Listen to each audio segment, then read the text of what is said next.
আমরা মেঘ বালিকা, ভালো থাকবো বলে আমাদের পথ চলা। আজকে আমরা স্মরণ করব সেই কবিকে, যিনি মাত্র 21 বছরের জীবনে বাংলা কবিতায় বিদ্রোহ, সংগ্রাম আর মানবতার আগুন জ্বালিয়ে গেছেন। তিনি কবি সুকান্ত ভট্টাচার্য। আমাদের নিবেদন, এ বিশ্বকে এ শিশুর বাসযোগ্য করে যাব আমি। কবি ভবিষ্যতের প্রতি দৃঢ় আশাবাদ প্রকাশ করেছেন। তিনি বলেছেন, আজকের ছোট ও দুর্বল শক্তি একদিন বড় শক্তিতে পরিণত হবে। নতুন প্রজন্মই আগামী দিনে সুন্দর সমাজ গড়ে তুলবে। কবি তার আত্মবিশ্বাস, সংগ্রামের চেতনা এবং ভবিষ্যতের প্রতি বিশ্বাসের বার্তা তার আগামী কবিতায় দিয়েছেন।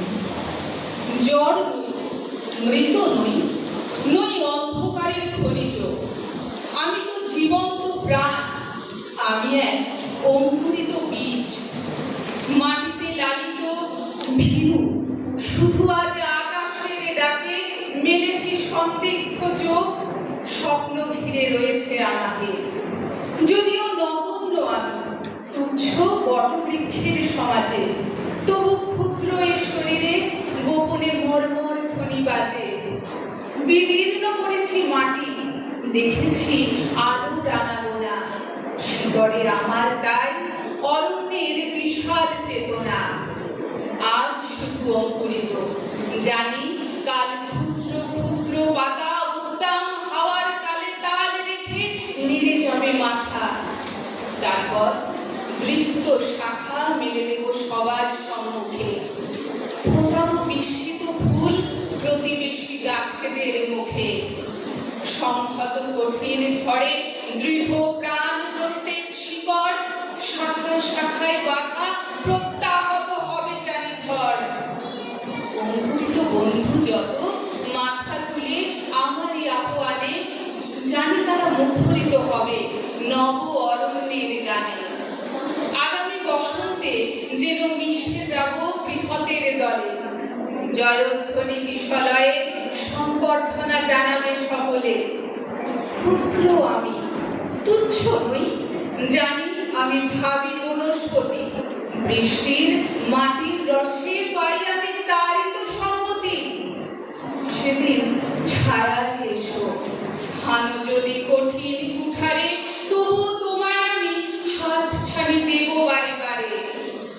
ফল দেব, ফুল দেব, দেব আমি পাখিরও পূজন, একই মাটিতে পুষ্ট তোমাদের আপনার জন।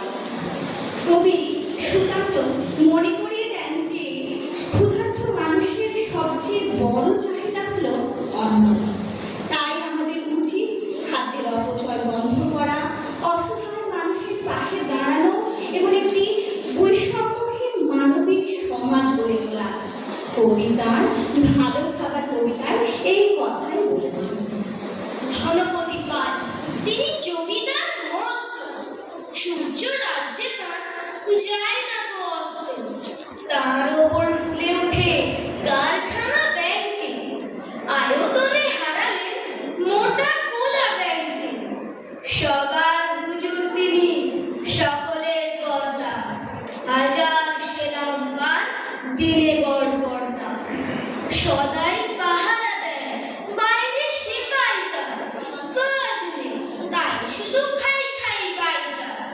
এটা খান সেটা খান সব লাগে বিদ্যুটে, টান মেরে ফেলে দিন একটু খাবার ফুটে।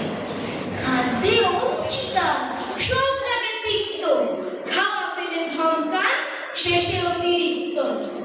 দিন রাত চিৎকার, আরো বেশি টাকা চাই, আরো কিছু তহবিলে জমা হয়ে থাকা চাই। সব হয়ে জড়সড়, রোগ বড় পেঁচানো, খাওয়া ফেলে দিন রাত টাকা বলে চেঁচানো। ডাক্তার কবিরাজ ফিরে গেল বাড়িতে, চিন্তা পাকালো জ্বর নায়েবের দাড়িতে। নায়েব অনেক ভেবে বলে হুজুরের প্রতি, খাদ্য চাই ইচ্ছে খেতে উত্তমতি। নায়েবের অনুরোধে ধনপতি চারিদিক দেখে নিয়ে এবার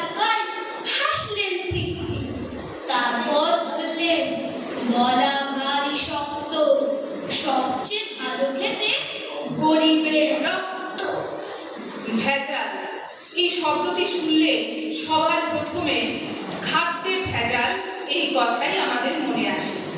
সমাজে অসততা, প্রতারণা, কৃত্রিমতা ও নৈতিক অবক্ষয়ের চিত্র চারিদিকে। যখন মানুষের চিন্তা, কথা ও কাজে সততার অভাব দেখা যায়, তখন সমাজে সর্বত্র ভেজাল ছড়িয়ে পড়ে। কবির লেখা ভেজাল কবিতা। ভেজাল ভেজাল ভেজাল রে ভাই, ভেজাল সারা দেশটায়, ভেজাল ছাড়া খাঁটি জিনিস মিলবে না কো চেষ্টায়। ভেজাল তেল আর ভেজাল চাল, ভেজাল দিয়ার ময়দা, কোন छोड़ेगा ভেজাল भैया, ভেজাল সে হ্যায় ফয়দা।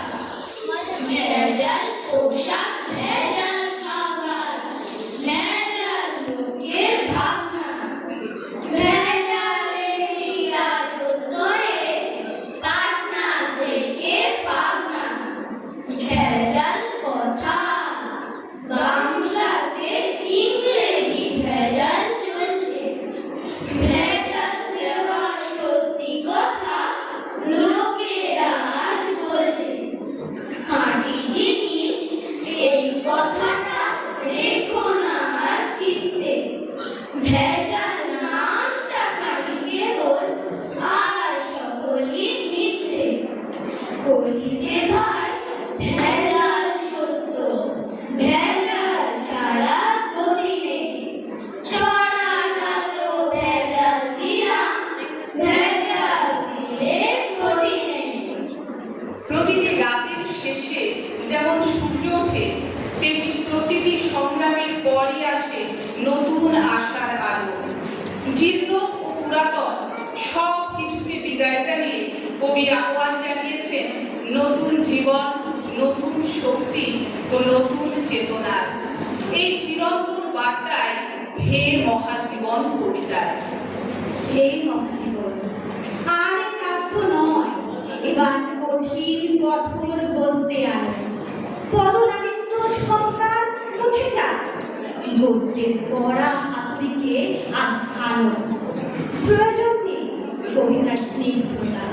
কবিতা তোমায় দিলাম আজকে ছুটি, তোমার রাজ্যে পৃথিবী গদ্যময়। পূর্ণিমা চাঁদ যেন ঝলসানো রুটি। তাই আজ আমার বিশ্বাস শান্তির ললিত বাণী শোনাইবে ব্যর্থ পরিহাস। তাই আমি চেয়ে দেখি প্রতিজ্ঞা প্রস্তুত ঘরে ঘরে, দান